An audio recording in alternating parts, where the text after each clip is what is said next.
The other part of the reforms to mention is that Liz Kendall is planning to raise the standard allowance of universal credit by £7 per week to £98, which would directly affect claimants in Scotland.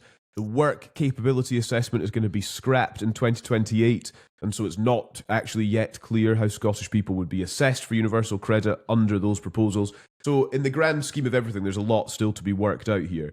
One of my thoughts on this, Geoff, is comments from the Social Justice Secretary saying Holyrood ministers already committed to mitigating the so-called bedroom tax, the two-child benefits cap, and other Westminster policies. There is an argument here. The Scottish Government can't just be seen to be offsetting Westminster policies, can it? Is that a valid use of the Scottish Parliament? Not only is it not an entirely valid use, it's impossible to do because they don't have their hands on the tiller. I mean, this is going to have big consequences for the Scottish budget, and we already know that they've had to cancel the National Care Service because, quite simply, it's unaffordable.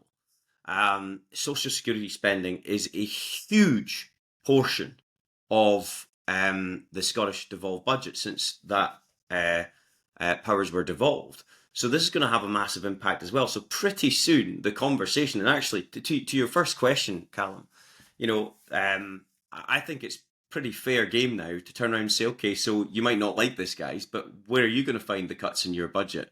And the Scottish Government are going to have to come up with an answer to that pretty soon, because this will be at their doorstep very, very shortly.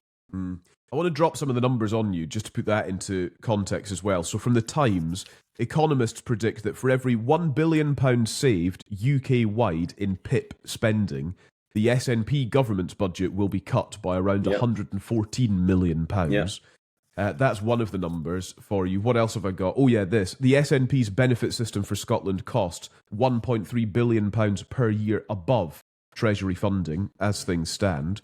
And the Scottish Fiscal Commission forecasts the gap between what Scotland has committed to social security and what it receives will actually rise up to £1.5 billion in 2029-2030.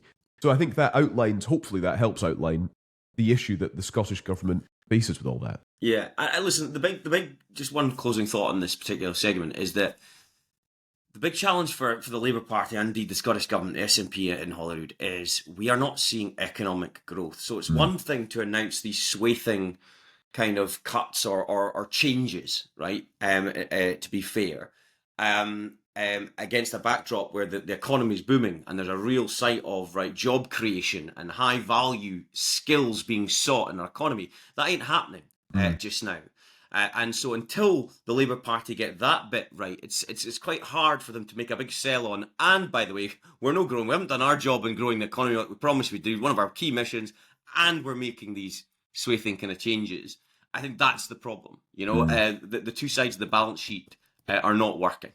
Yeah. And so they have to double down on every effort to try and get economic growth in the system, because that's the way that you can try and sell this wider piece. You're saying getting people into work. Ian Murray's saying getting people into work. Okay, give me the opportunities then. Try and put in place the policies or remove the regulatory levers, whatever that are barriers to growth. Whatever it is, it ain't happening. So that's the issue that we have fundamentally as an economy right now. Yeah, and probably worth just outlining as well that Scottish ministers will either have to apply the same cuts, they're going to have to find funding from elsewhere, divert it from elsewhere, or raise taxes to cover the shortfall. That's basically where we're at.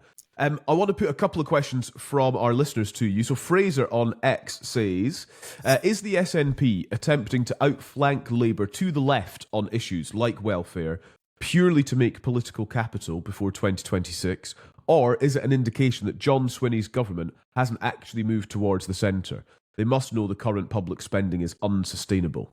Andy, do you want to come in first on that? I think it's a great question. I don't honestly, I can't be certain about what the answer is. And neither answer is great, incidentally. But I certainly hope the answer is that they're doing it for political expediency, because at least then it would give us an indication that they understand what is sitting behind this. As I say, it's not a great answer, but it's better than the answer that they simply don't understand. I would very much welcome Geoff's reflection on that. He will have a very good idea as to what he thinks with his history in the party. But I hope it's the former. I mean, look, this is growth killing stuff. You cannot grow an economy which is so heavily scarred by welfare and by increasing what you just can't do it. I know it sounds harsh, guys, but you can't do it, right? You can't be a growing, successful economy if you are effectively focused more on expanding the welfare state than you are on expanding economic growth. These two things are opposites. They don't work in coordination with each other. And I'm not sure what we're becoming, to be honest, if we keep focusing on this. It doesn't make any sense to me for a country that wants to position itself yet again as being entrepreneurial and enterprising. These two things are opposites. They don't work together. But Andy, that's kind of my point in a different way, is that they have to get growth into our economy. So policies such as NIC contributions, which haven't taken effect yet, will be taking effect very shortly in April, are not going to help growth.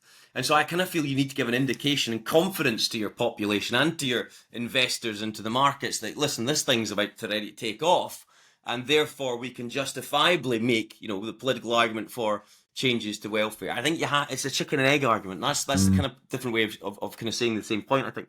I think in terms of the question, in fairness, in terms of this particular subject, and to Fraser's question, it wasn't the SNP that budged, it was Labour that budged, because they've announced these changes. And so I don't think the SNP are necessarily trying to outflank. They find themselves in a position that you could argue on the spectrum that they're now more left of Labour on this.